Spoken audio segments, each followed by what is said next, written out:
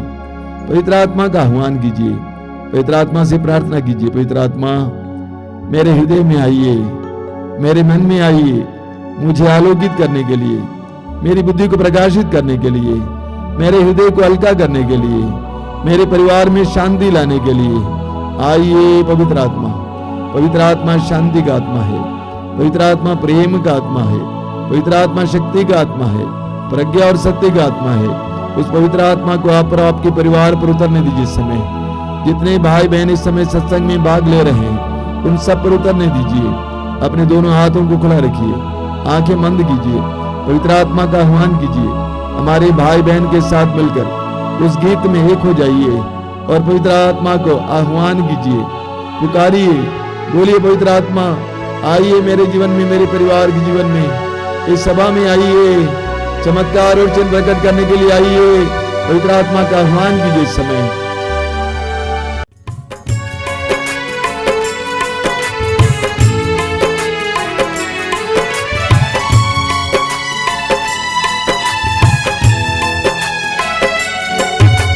जीवित प्रभु की आत्मा मुझ में उतर आओ, जीवित प्रभु की आत्मा मुझ में उतर आओ, जीवित प्रभु की आत्मा मुझ में उतर आओ,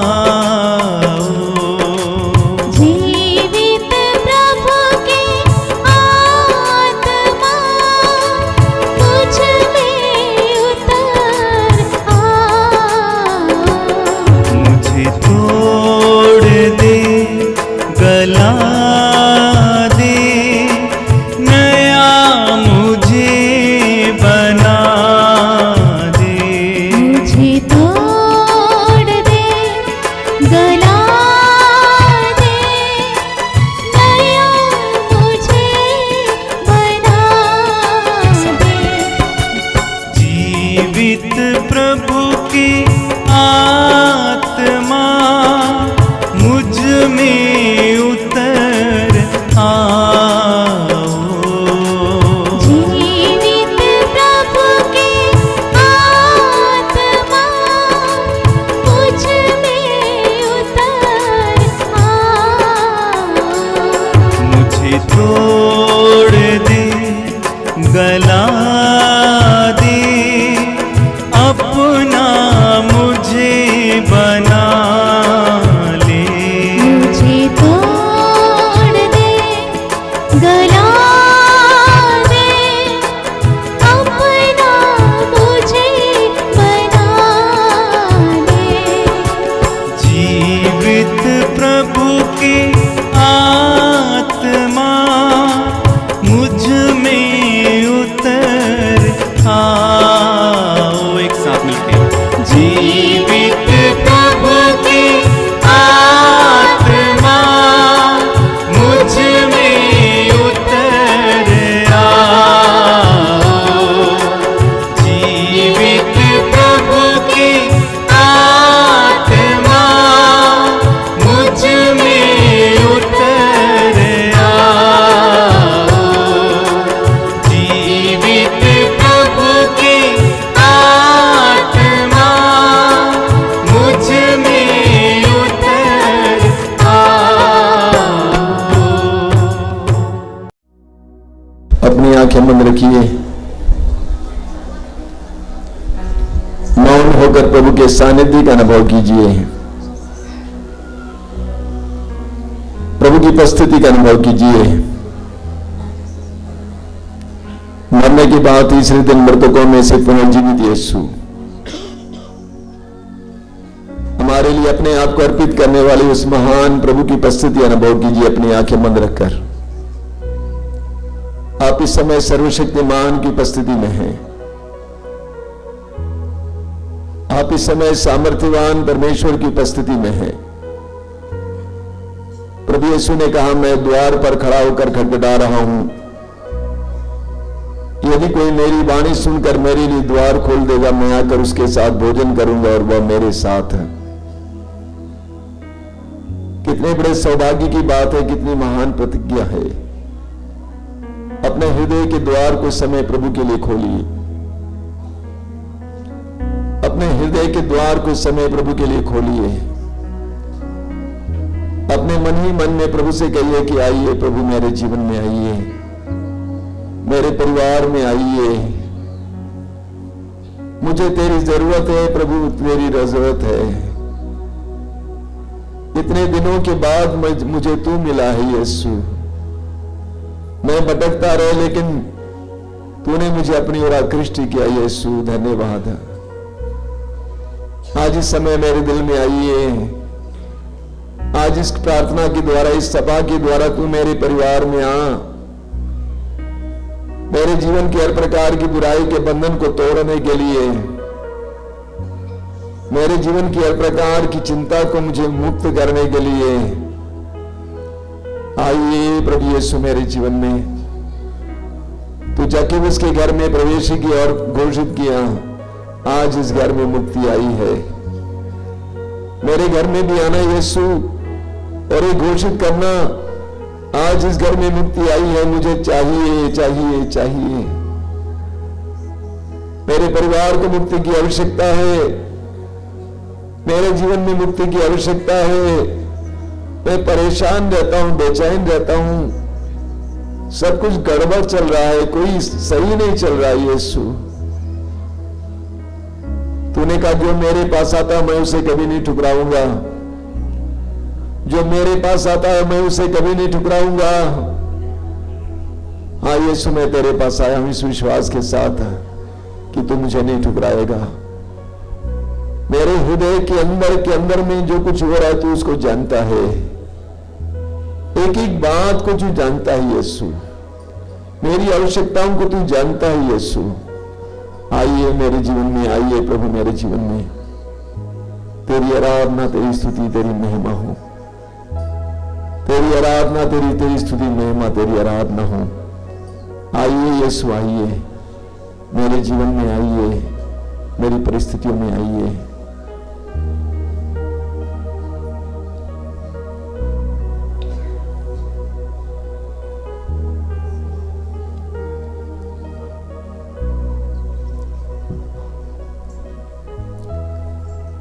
आंखें खोलिए, सबको जय यीशु, जय यीशु, और एक बार प्यार से जय यीशु, जय यीशु।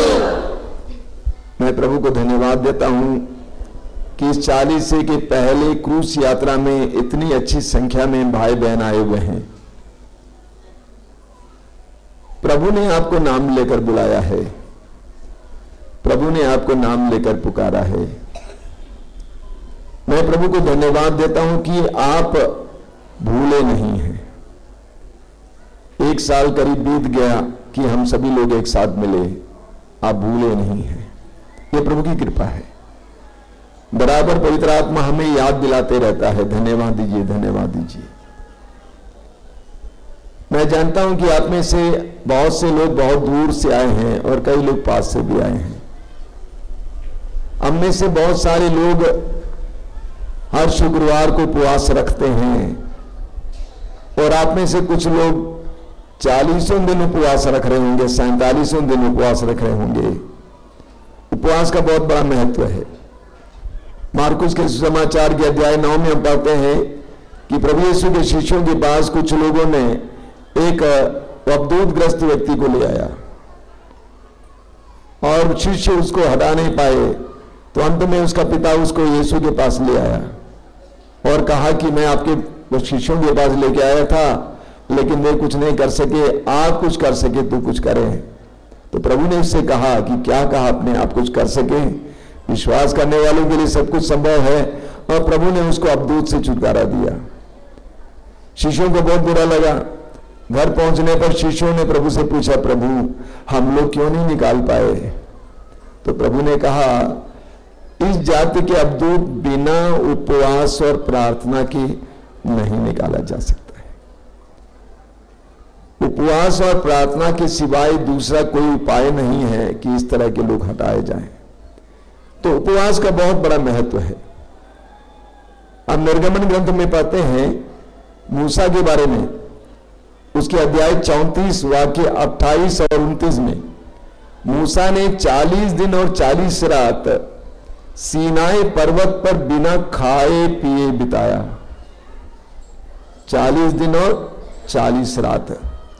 मैं जानता हूं आप में से कई लोग 40 दिन उपवास करने वाले हैं, लेकिन 40 दिन और 40 रात उपवास करना यानी 40 दिन कुछ नहीं खाना दिन रात।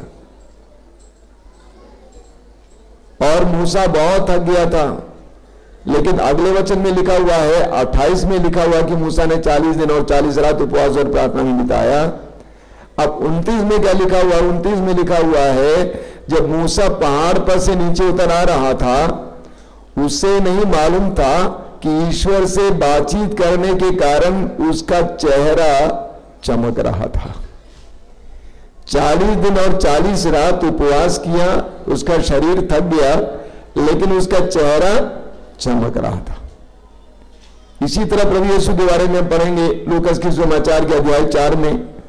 प्रभु यीशु ने भी 40 दिन और 40 रात उपवास किया, और 40 दिन और 40 रात उपवास करने से प्रभु बहुत कमजोर हो गए।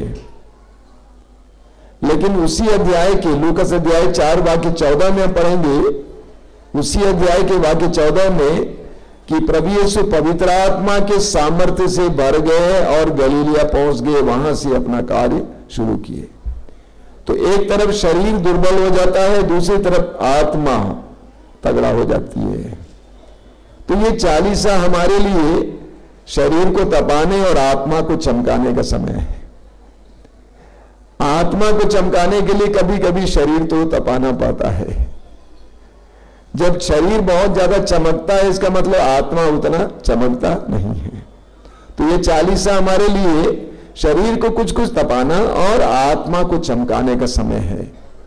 देखिए, हम लोग अक्सर प्रभु से प्रार्थना करते हैं, प्रभु मुझे ये दे दीजिए, कृपा दीजिए, कृपा दीजिए।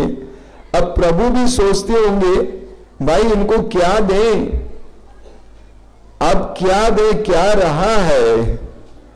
प्रभु ने हमें पवित्र आत्मा दिया, पिता ने हमें अपना पुत्र दिया, पुत्र ने अपने अपना जीवन प्रदान किया। अब हम क्या मांग रहे हैं, दीजिए दीजिए दीजिए।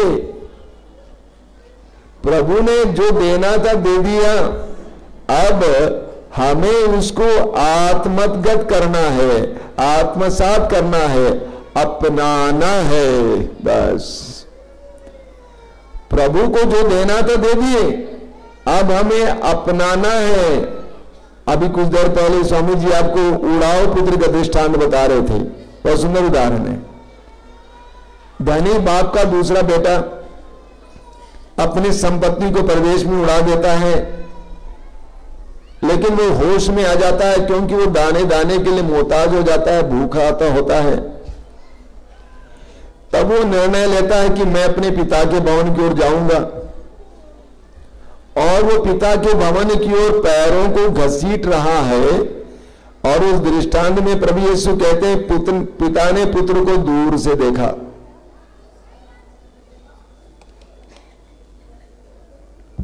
और वो पुत्र की ओर दौड़ पड़ा, पुत्र को अपने कलेजे से लगाया, पुत्र के लिए अंगूठी, जूते, चप्पल, कपड़े, भोज के प्रबंध किए। ख्याल कीजिएगा, ये तभी संभव हुआ जब पुत्र ने एक कदम पिता की ओर बढ़ाया।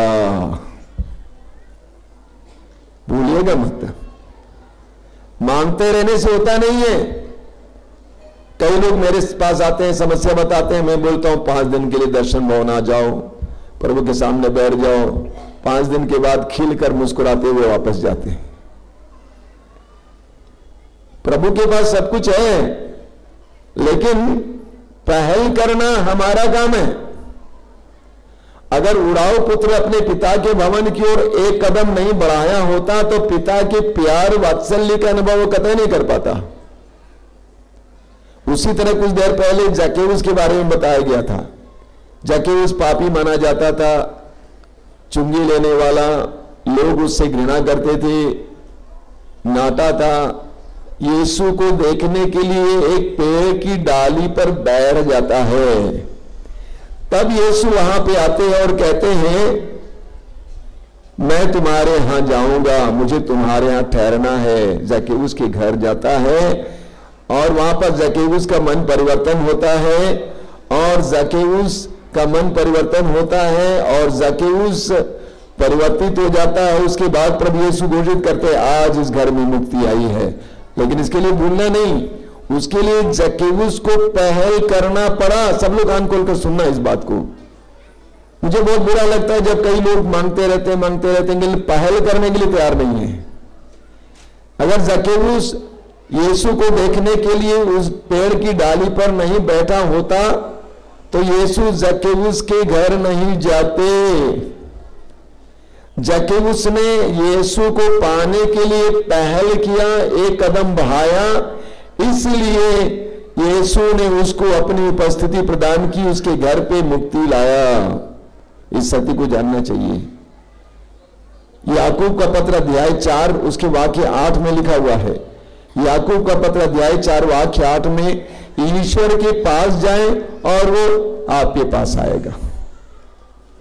ईश्वर के पास जाएं और वो आपके पास आएगा। तो ये चालीसा काल हमारे लिए पहल करने का समय है। मैं प्रभु को धन्यवाद देता हूं कि मातृधाम आश्रम से जुड़े हुए आप सभी लोग चालीसा काल में एकदम जिंदे हो जाते हैं। पता नहीं कौन बता देता है, सब लोग को पता चल जाता है और पूछते भी रहते हैं। जहां चालीसा शुरू हो गया सब लोग जिंदे हो जाते हैं, इधर उधर दिखाई देते हैं। शुक्रवार के दिन भीड़ की भीड़ आती है, बहुत अच्छी बात है। तो ये चालीसा काल पहल करने का समय है। क्या आपको नशा खाने पीने की आदत है? एक छोटा सा कदम उठाइए, ये निर्णय लीजिए, 40 में मैं ना खाऊंगा ना पीऊंगा। अगर आपको झूठ बोलने की आदत है, कई लोगों को झूठ बोलने की आदत है, आप निर्णय लेंगे कि मैं झूठ नहीं बोलूंगा। जब भी झूठ बोलने का मन करे उस समय मुंह बंद कर देंगे। जिनको गाली देने की आदत है, विशेष करके मैंने देखा कई लोगों के जीवन में कि कई लोग मुंह खोलते ही गाली देते हैं, बच्चों से गाली के साथ बात करते हैं। तो गाली छोड़ना, एक चालीसा भर के लिए गाली छोड़ दिए। जिसको बहुत ज्यादा फिल्म देखने की आदत है, टीवी के सामने बैठे रहने की आदत है, जिसको गंदगी देखने की आदत है, अश्लील फिल्में देखने की आदत है, चित्र देखने की आदत है, वो निर्णय लेगा इस 40 दिन तक मैं नहीं देखूंगा। इसी तरह एक एक बात के लिए हम पहल करेंगे। हम पहल करेंगे तो प्रभु अपना हाथ बढ़ाएंगे और आपको छुटकारा देंगे। मैं जानता हूं कितने ही लोग चालीसा काल के बाद ऐसी प्रवृत्तियां छोड़ दिए हैं, ऐसी आदतें छोड़ दिए हैं। उन्होंने मात्र पहल किया, एक कदम उठाया, प्रभु ने उसको बचा लिया। इसलिए चालीसा काल हम सबके लिए पहल करने का समय है, ताकि हम इस प्रकार की गंदगी से बाहर आ जाएं। बोलिए हालेलुया, hallelujah, hallelujah, hallelujah, hallelujah, hallelujah, hallelujah. Hallelujah. Chalisa काल में एक चीज जो हमें दिखाई देती है, मैं क्रूस नहीं लाया हूं, वो क्रूस है। पूरा चालीसा काल का संदेश इस क्रूस के चारों ओर है। आप लोग यहां पर क्रूस की यात्रा मनाने आए हैं, लेकिन मैं आपको बताना चाहता हूं कि हम लोग कोई मातम मनाने नहीं आए हैं। ख्याल करना, ठीक है, कि प्रभु यीशु के साथ ऐसा हुआ, देखो क्या हुआ। हम मातम मनाने नहीं आए हैं, क्योंकि प्रभु यीशु के साथ ऐसा हुआ, लेकिन वे मर गए और जी उठे हैं। इसीलिए क्रूस की यात्रा में आते समय यह नहीं सोचना कि हम मातम मनाने आए हैं, बिल्कुल नहीं। क्रूस की यात्रा के दौरान हम क्या देखते हैं, क्या अनुभव करते हैं? क्रूस की यात्रा के द्वारा हम ईश्वर के प्रेम के मर्म को समझने और अनुभव करने का प्रयास करेंगे। ईश्वर के प्रेम के मर्म को समझने और अनुभव करने का प्रयास करेंगे। और क्रूस के एक एक स्थान, एक एक मुकाम पर रुक रुक कर हम जाते हैं, ताकि हम एक एक स्थान में छिपे हुए प्रभु के संदेश को हम ग्रहण करें, स्वीकार करें, तो ये आप मातम मनाने नहीं आए हैं, बल्कि प्रभु के उस प्रेममय बलिदान के एक एक पड़ाव पर हम मनन करेंगे। और ये जानिए, एक एक मुकाम, एक एक पड़ाव पर हम मनन करेंगे, मनन करते हुए प्रार्थना करेंगे, उसका फल आज भी हमें मिलेगा। वचन में लिखा हुआ है, उसके घावों द्वारा हम भले चंगे हो गए हैं। तो प्रभु यीशु के घावों पर हम मनन चिंतन करने जा रहे हैं।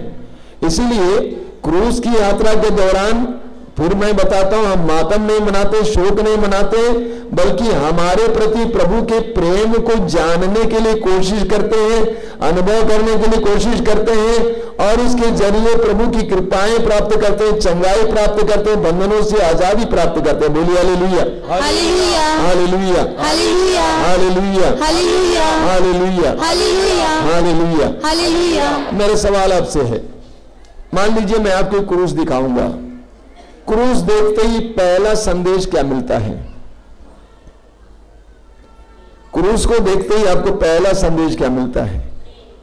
प्रेम। कौन सा प्रेम? ईश्वर का प्रेम। क्रूस हमें प्रेम का संदेश देता है। यूहन्ना का पहला पत्र अध्याय 3 वाक्य 1 में लिखा हुआ है, यूहन्ना कहता है, देखो पिता ने हमें कितना प्यार किया। यही क्रूस का संदेश है। देखो पिता ने हमें कितना प्यार किया। अब जब यूहन्ना इस बात को कहते हैं, इस सत्य को जानना चाहिए कि प्रभु यीशु के 12 मुख्य शिष्य थे, जिनको वे प्रेरित कहते थे। इन प्रेरितों में एकमात्र व्यक्ति जो प्रभु के क्रूस पे खड़ा था, वो था यूहन्ना। बाकी लोग प्रभु को छोड़ के भाग गए थे। एकमात्र यूहन्ना वहां मां मरियम और अन्य नारियों के साथ खड़ा था। और यूहन्ना ने देखा कि प्रभु यीशु क्रूस ढोकर कलवारी पहाड़ की ओर कैसे चल दिए,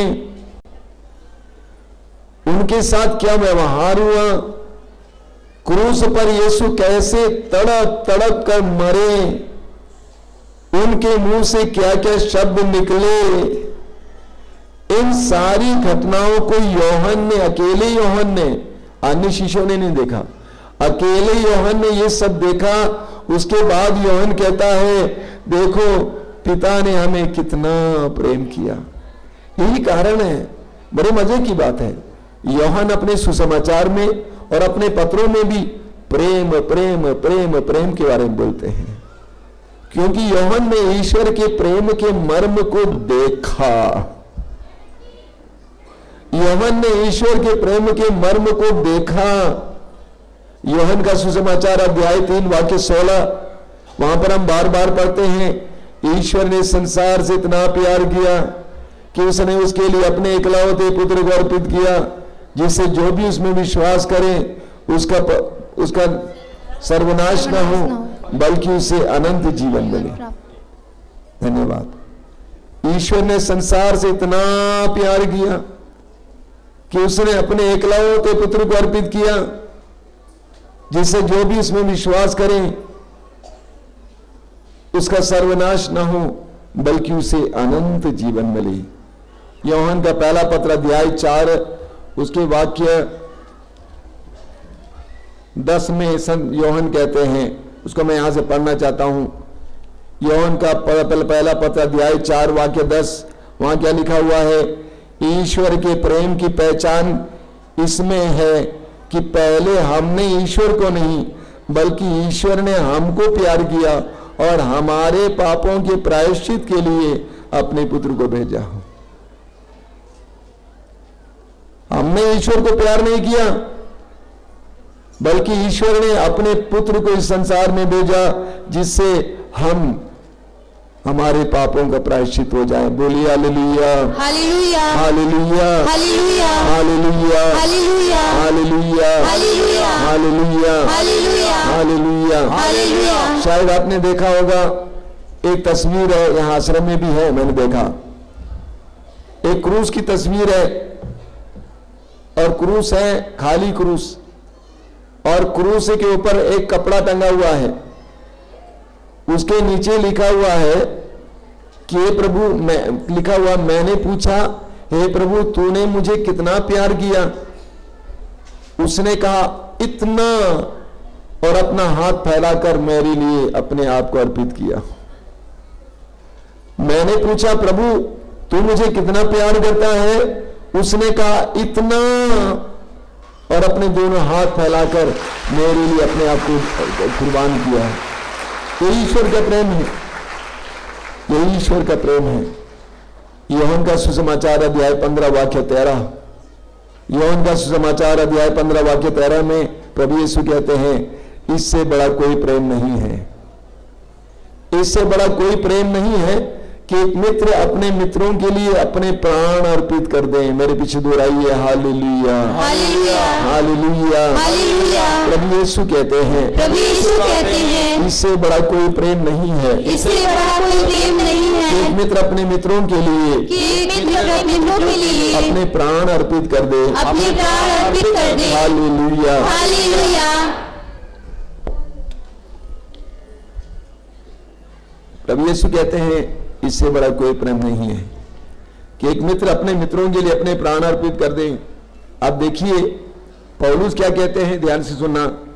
पौलुस क्या कहते हैं रोमियों का पत्र अध्याय 5 में उसके 6 से 8 पौलुस कहते हैं हम निस्सहाय ही थे जब मसीह निर्धारित समय पर विधर्मियों के लिए मर गए।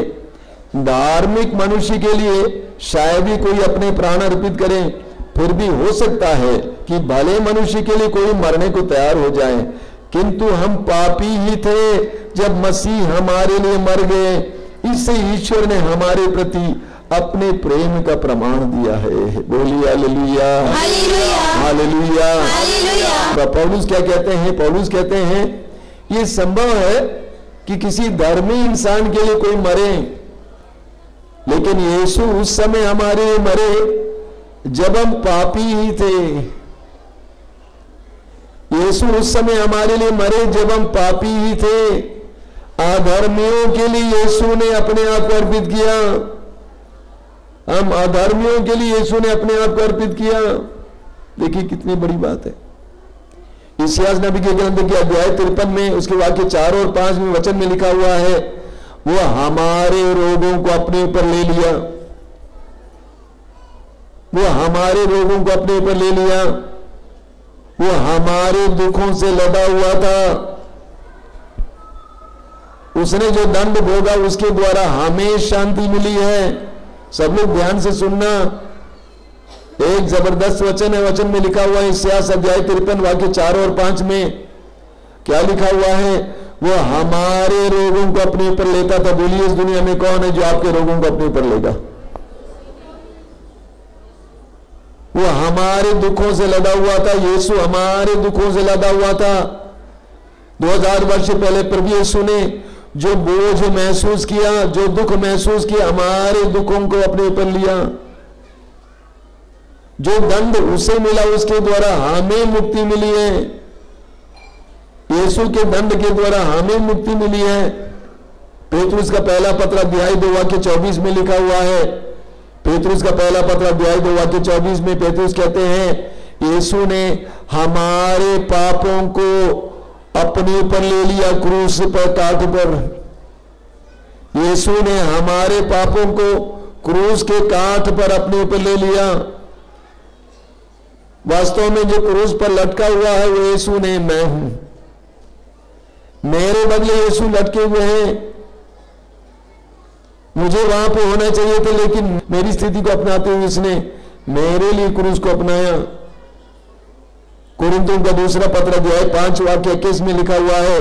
कुरिन्थियों का दूसरा पत्र अध्याय 5 वाक्य 21, वहां पे क्या लिखा हुआ है? वहां पे लिखा हुआ है यीशु का कोई पाप नहीं था, वो निर्दोष था। यीशु का कोई पाप नहीं था, वो निर्दोष था, लेकिन हमारे पापों के लिए वह पाप का भागी बना। हमारे लिए, हमारे कल्याण के लिए वो पाप का भागी बना। यीशु का कोई दोष नहीं था। गलातियों के पत्र के अध्याय 3 वाक्य 13 में वचन कहता, पौलुस कहते हैं वो हमारे लिए श्रापित हुआ। यीशु हमारे लिए शापित हुआ। आजकल मैं देखता हूं कि हमारे स्टॉल में से बहुत सारे लोग क्रूस लेते हैं और आशीष के लिए लेके आते हैं, स्वामी जी आशीष दीजिए। बड़े प्यार से क्रूस को पहनते हैं, कहते हैं इसको पहनने से हमें सुरक्षा मिलती है। लेकिन आप जानते हैं 2000 वर्ष पहले क्रूस कोई सम्माननीय चीज नहीं थी। कोई क्रूस की ओर देखना नहीं चाहता था, क्योंकि क्रूस पर समाज के सबसे खूंखार अपराधियों को मार डाला जाता था। प्रभु यीशु के मरने के बाद भी करीब 200-250 साल तक ऐसे चलता रहा। यह क्रूस उनको दिया जाता था जो समाज के बड़े बड़े अपराधी होते थे, खूंखार अपराधी होते थे। और प्रभु यीशु को एक अपराधी के रूप में क्रूस पर लटकाया गया, और वो भी 2 डाकुओं के बीच में उनका उपहास करने के लिए। प्रभु यीशु के जीवन में जो जो दुख मिला, वो सारे दुख आप और मेरे लिए, आप और मेरे लिए, हमारे प्रति प्रेम के कारण हुआ। मैंने कई बार आपको बताया है, एक बार बोलूंगा। मान लीजिए मेरा छोटा भाई है, अच्छा लड़का था, लेकिन पारिवारिक है। किसी कारणवश मेरे छोटे भाई ने किसी के यहां से बहुत ज्यादा रकम या सोना चोरी कर लिया। चोरी कर लिया और सारे लोग जान गए। पुलिस को भी पता चला। अब मेरा छोटा भाई रात के समय चुपके से मेरे पास आता है, कहता है कि भैया हम तो फंस गए हैं, हमारी बीवी और बच्चों का क्या होगा। तो मैं उससे कहता हूं, देख भाई, मेरा ना आगे है कोई है, ना पीछे ना कोई है, मेरा कोई नहीं है। तो एक काम कर, चोरी का माल मेरे पास ले आओ, चोरी का माल मेरे पास ले आओ, और मैं चोरी के माल को ले लेता हूं। पुलिस किसको पकड़ेगी? मुझे पकड़ेगी कि मेरे भाई को पकड़ेगी? किसको पकड़ेगी? मुझे क्यों पकड़ेगी? क्यों? क्योंकि चोरी का माल आपके पास है। मैंने चोरी नहीं की,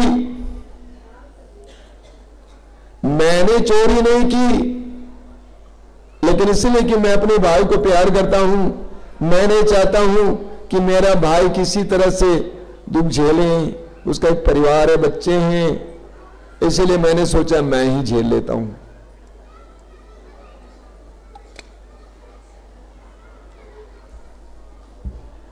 मैंने पाप नहीं किया, मैंने अपराध नहीं किया, मैंने चोरी नहीं की, लेकिन मेरे भाई के प्रति प्रेम के कारण मैं चोर बन गया, स्वीकार कर लिया। 2000 वर्ष पहले यही हुआ। पौलुस कहते हैं पहला दूसरा अध्याय 5 वाक्य के, उसका कोई पाप नहीं था, लेकिन हमारे कल्याण के लिए वो पाप का भागी बना। तो ये क्रूस ईश्वर के प्रेम का चिन्ह है, ये क्रूस ईश्वर के प्रेम का चिन्ह है। जब भी इस क्रूस को देखेंगे तुरंत उस महान प्रेम को याद करना। इस दुनिया में कोई आपको एक बोतल खून देने को भी डरते हैं बहुत सारे लोग, एक बोतल खून तक देने को तैयार नहीं है। लेकिन प्रभु यीशु ने हमारे लिए अपने आप को अर्पित किया। 33 साल की युवावस्था में निर्दोष होने के बावजूद, आपने शायद वो कहानी सुनी होगी। एक बार गांव की बात है, एक गांव में एक लड़का रहता था, जवान था। एक बार मां बाप से रूठकर वो अपने घर से भाग जाता है। मां बाप से रूठकर वो अपने घर से भाग जाता है। काफी दूर एक शहर में पहुंच जाता है। वहां शहर में जीने भर के लिए वो कुछ काम करने लगता है। एक होटल में काम करता है, खाना ले आने वाला लड़का, बर्तन मांजने वाला लड़का। उसी गांव के एक आदमी उस शहर में पहुंच जाता है और संयोगवश उसी होटल में पहुंच जाता खाना खाने के लिए। बैठ गया तो खाना लेकर कौन आया? अपने गांव का वो लड़का। कहा कि बेटा तू यहां, अरे तेरी माँ तो परेशान है, बाप तेरे लिए परेशान है, रो रहे हैं। जब से तू घर छोड़ा उस दिन से तुम्हारी माँ तो बीमार पड़ी हुई है। चल ना बेटा चल। उसने कहा मैं नहीं जाऊंगा, मैं जानता हूं कि मेरे माँ बाप मुझे नहीं चाहते हैं, क्यों उन्होंने मुझे घर से भागने दिया। लेकिन ये आदमी उसको छोड़ने को तैयार नहीं था। कहा कि नहीं बेटे, तुम्हारे माँ बाप तुम्हें चाहते हैं, जब से तू गया अखबारों में डालते हैं, और तुम्हारी माँ बीमार पड़ी हुई है, प्लीज बेटा वापस आओ ना। उसने कहा कि अंकल ऐसा करो, मैं फलाने दिन आऊंगा, मैं फलाने दिन आऊंगा, मैं बस से आऊंगा, मेरे पिताजी से कहना कि यदि आप मुझे वापस चाहते हैं तो सड़क के किनारे, उसका घर सड़क के किनारे था, सड़क के किनारे जो आम का पेड़ है, उस आम के पेड़ पर एक सफेद रुमाल टांग देना। उस सफेद रुमाल को मैं देखूंगा तो मैं विश्वास करूंगा कि मेरे पिताजी मुझे घर वापस चाहते हैं। दिन आया, तारीख आया, लड़का बस में बैठा हुआ है, बस जा रही है।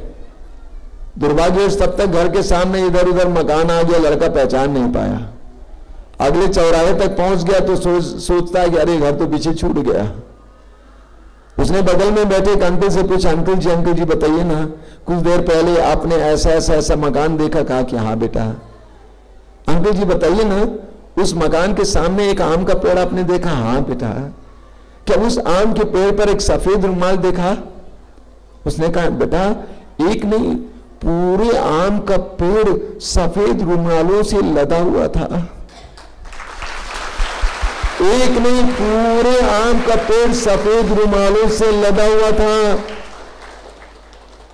वो बाप क्या कहना चाहता है? बेटा अगर तू चाहता है कि मैं एक चिन्ह दे दूं कि तू विश्वास करे कि मैं तुझे चाहता हूं, मैं तुझे प्यार करता हूं, तो मैं तेरे लिए एक सफेद रुमाल नहीं बल्कि हजारों रुमाल टांगने को तैयार हूं, लेकिन तुम वापस तो आ जाओ।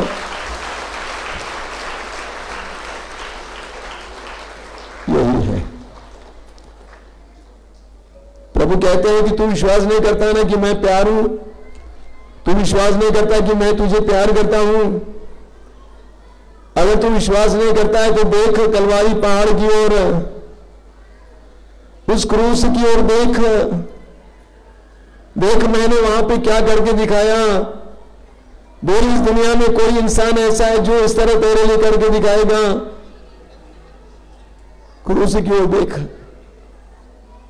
ताकि तू विश्वास करे कि मैं तुझको प्यार करता हूं और तू घर वापस आ जाओ वापस। इसको देख,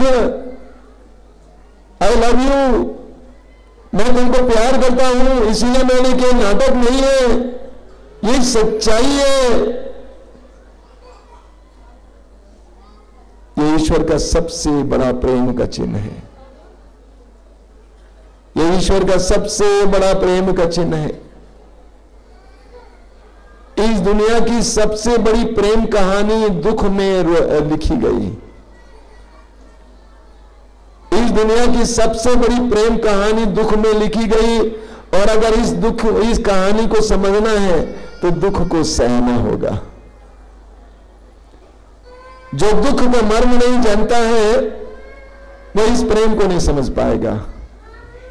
कई साल पहले एक फिल्म निकली थी, वो फिल्म, उसका शीर्षक है द पैशन, दुख भोग। ये प्रभु यीशु के दुख भोग के बारे में फिल्म थी, और वो फिल्म आरामेक में बनाई गई थी। आरामेक प्रभु यीशु की अपनी भाषा थी।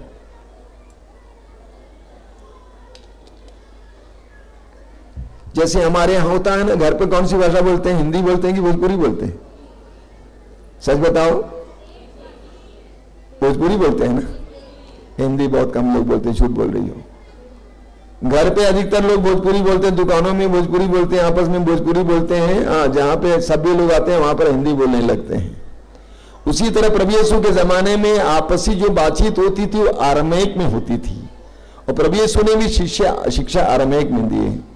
लेकिन हिंदी की तरह उस तरह जो इब्रानी भाषा थी, जो ऑफिशियल भाषा थी, तो प्रभु यीशु की भाषा में वो फिल्म बनी थी द पैशन, प्रभु यीशु के दुख भोग के बारे में।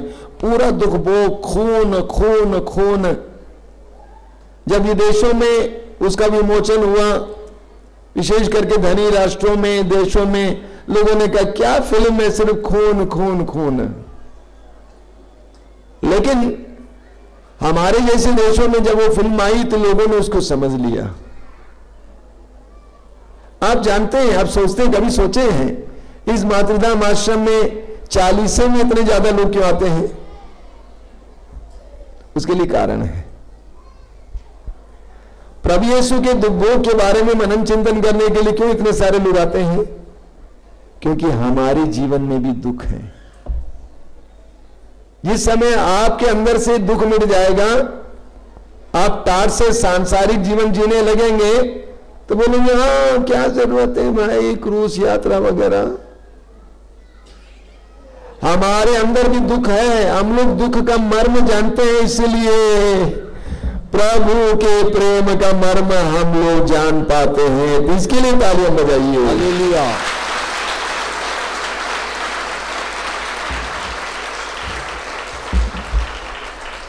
और ये जानिए, ये प्रेम एक तरफा नहीं है, ये दो तरफा होना चाहिए। इस दुनिया में पति पत्नी के लिए कितना दुख झेलता है, पत्नी पति के लिए कितना दुख उठाती है, माँ बाप बच्चों के लिए कितना दुख उठाते हैं, बच्चे माँ बाप के लिए कितना दुख उठाते हैं। होता है कि नहीं होता है? होता है कि नहीं होता? बताइए जी। वरना हमारे जीवन में कोई रस ही नहीं होता, मैकेनिकल हो जाते हैं। जैसे कई देशों में होता है, आदमी मर जाता है घर पे, पुलिस आके ले जाती है, बस थोड़ा सा आंसू खत्म। हमारा देश ऐसा नहीं है, हम एक दूसरे के दुख झेलते हैं। उसी तरह ईश्वर ने अपना प्रेम दुख के द्वारा प्रकट किया, तो हमें भी ईश्वर के प्रति अपना प्रेम कैसे प्रकट करना है? कैसे प्रकट करना है? दुख के द्वारा। बोलिए हालेलुया, हालेलुया, हालेलुया। प्रकाशना ग्रंथ अध्याय 3 वाक्य 19 में लिखा हुआ है, जिसको मैं प्यार करता हूं उसे मैं डांटता और दंड भी देता हूं। जिसको मैं प्यार करता हूं उसे मैं डांटता और दंड भी देता हूं। ये जानिएगा, अगर आप प्रभु आपको ज्यादा प्यार करने लगेंगे तो गड़बड़ हो जाएगा, आपको दुख मिलने लगेगा। बहुत से बड़े बड़े संत हैं, जिसका नाम है संत फ्रांसिस असीसी, संत पादरी पियो, और भी बहुत सारे लोग, संत तेरेसा, जिनको प्रभु यीशु के 5 घाव पूरा मिलता था, आर पार। वे लोग दुख में तड़पते थे, वेदना में तड़पते थे, बाद में क्लियर हो जाता था। एक बहन जी है जिसको इसी तरह से अनुभव मिला। एक बार एक फादर जी उनके यहां गए, तो बहन जी ने कहा कि फादर इन दिनों मुझे दुख नहीं मिलता है, तो मैं प्रभु से पूछती हूं क्या आप मुझे प्यार नहीं करते? क्या आप मुझे प्यार नहीं करते? ईश्वर ने हमारे प्रति अपना प्रेम दुख के द्वारा प्रकट किया, और कभी कभी प्रभु हमें उस प्रेम में सहभागी होने के लिए दुख देते हैं। उस दुख के स्वीकार करते हुए, प्रेम से ग्रहण करते हुए, हम उस प्रेम के मर्म को समझ पाते हैं। बोलिए हालेलुया, हालेलुया, हालेलुया, हालेलुया। बगल में संत अल्फोंसा की तस्वीर रखी गई है। संत अल्फोंसा कम से कम मैं सोचता हूं कि 20 साल तक, 18-20 साल तक दुख में जीवन जी, लेकिन संत बन गई। ये जो क्रूस और यात्रा है, ये जो क्रूस है, ईश्वर का हमारे प्रति प्रेम का सबसे बड़ा प्रमाण है, चिन्ह है।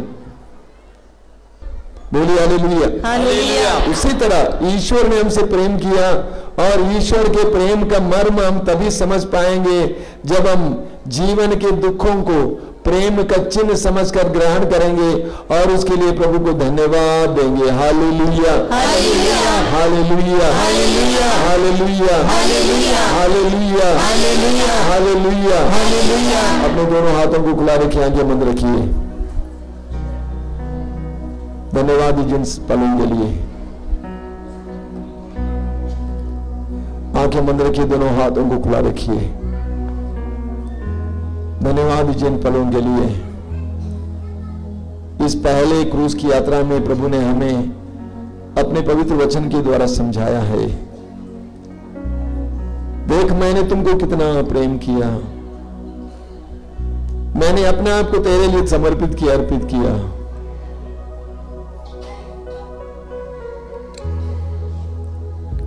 प्रभु से प्रार्थना कीजिए, इस प्रेम को समझने के लिए प्रभु कृपा दे। मेरे पीछे दोहराइए, hallelujah hallelujah hallelujah hallelujah hallelujah hallelujah दोनों हाथ ऊपर उठाते हुए हालेलुया हालेलुया हालेलुया। हालेलुया हे प्रभु यीशु, हे प्रभु यीशु, तेरे प्रेम के मर्म को तेरे प्रेम के मर्म को समझने के लिए समझने के लिए हमें कृपा दीजिए। हमें कृपा दीजिए। तेरे प्रेम के मर्म को तेरे प्रेम के मर्म को समझने के लिए समझने के लिए मुझे कृपा दीजिए। मुझे कृपा दीजिए। Hallelujah hallelujah hallelujah. हालेलुया। तेरे वचन में लिखा हुआ है, तेरे वचन में लिखा हुआ है, ईश्वर ने संसार से ईश्वर ने संसार से इतना प्रेम किया, इतना प्रेम किया, उसने उसके लिए उसने उसके लिए अपने इकलौते पुत्र को अपने इकलौते पुत्र को अर्पित कर दिया, अर्पित कर दिया, जिससे कोई भी उसमें विश्वास करे जिससे लोग इसमें विश्वास करें, उसका सर्वनाश न हो, बल्कि उसे अनंत जीवन मिले। अनंत जीवन मिले। हालेलुया hallelujah hallelujah hallelujah hallelujah hallelujah. हे प्रेमी पिता, तेरे प्रेम को जानने के लिए समझने के लिए हम पर पवित्र आत्मा भेजिए, हम पर पवित्र आत्मा भेजिए, हम पर पवित्र आत्मा भेजिए। हम पर पवित्र आत्मा भेजिए। हालेलुया हालेलुया हालेलुया हालेलुया हालेलुया हालेलुया। यीशु की स्तुति हो, यीशु की आराधना हो, यीशु की महिमा हो। हालेलुया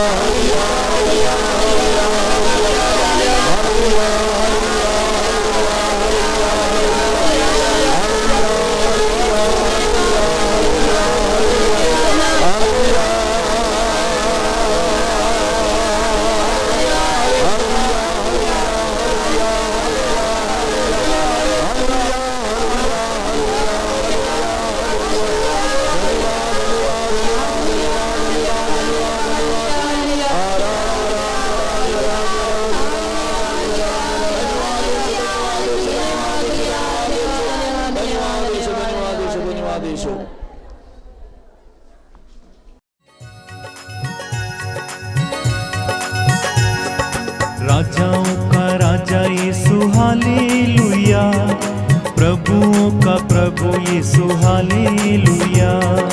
राजाओं का राजा यीशु हालेलुया, प्रभुओं का प्रभु यीशु हालेलुया। राजाओं का राजा यीशु हालेलुया, प्रभुओं का प्रभु यीशु हालेलुया। राजाओं का राजा यीशु हालेलुया, प्रभुओं का प्रभु यीशु हालेलुया। जीवन देने वाला यीशु हालेलुया, जीवन देने वाला यीशु हालेलुया, जीवन देने वाला यीशु हालेलुया। जीवन देने वाला यीशु हालेलुया, मुक्ति देने वाला यीशु हालेलुया। मुक्ति देने वाला यीशु एक हालेलुया। साथ मिलके, राजाओं का राजा यीशु हालेलुया, प्रभुओं का प्रभु यीशु हालेलुया। राजाओं का राजा यीशु हालेलुया, प्रभुओं का प्रभु यीशु हालेलुया। शांति देने वाला यीशु हालेलुया, शांति देने वाला यीशु हालेलुया, शांति देने वाला यीशु हालेलुया। गाएं, शांति देने वाला यीशु हालेलुया, शक्ति देने वाला यीशु हालेलुया। शक्ति देने वाला यीशु हालेलुया। एक साथ मिलके, राजाओं का राजा यीशु हालेलुया, बड़ी खुशी के साथ प्रभुओं का प्रभु यीशु हालेलुया। प्रभु यीशु हमारे बीच में आ रहे हैं। राजाओं का राजा यीशु हालेलुया, प्रभुओं का प्रभु यीशु हालेलुया। ऊंची आवाज में गाकर स्वागत करें। राजाओं का राजा यीशु